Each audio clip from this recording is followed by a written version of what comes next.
сендер ертегі жақсы көресіңдер ма? Ал ендеше мен сендерге ертегі оқып берейін, иә? Батыр Айбар мен мейірім күші екен. Ерте-ертеде жасыл жайлауда кішкентай ғана ауыл болыпты. Сол ауылда Айбар деген бала өмір сүріпті.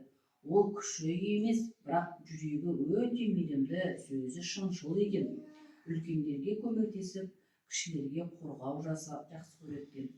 Бір күні ауылдың үстін қалың қара бұлт жауып, күн көрінбей қалыпты.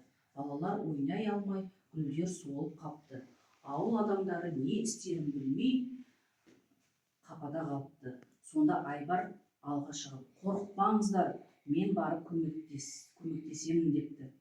Ол жолға шығып орманға кіріпті.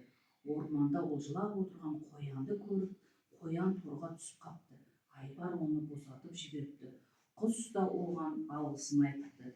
Орманның төрінде Айбар қара бұлтты көріпті. Қара бұлт ауылдың қуанышын ұрлап алыпты екен.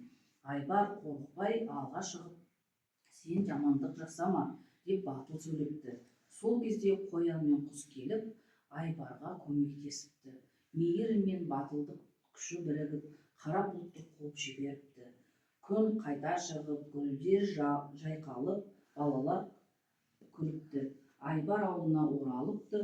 Ауыл ормандары оны қуанышпен қарсы алып, батыр күші емес, мейірімді болады депті. Содан бері балалар Айбарды батыл, мейірімді болуды үйреніпті.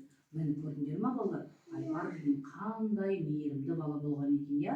Ауылына көмектесіп, ауылдарына қара бұлт жабылғаннан кейін бәрін ашып, бәрін жайнатып, көмектесіп, қоянға көмектесіп, сөйтіп қандай бала болыпты?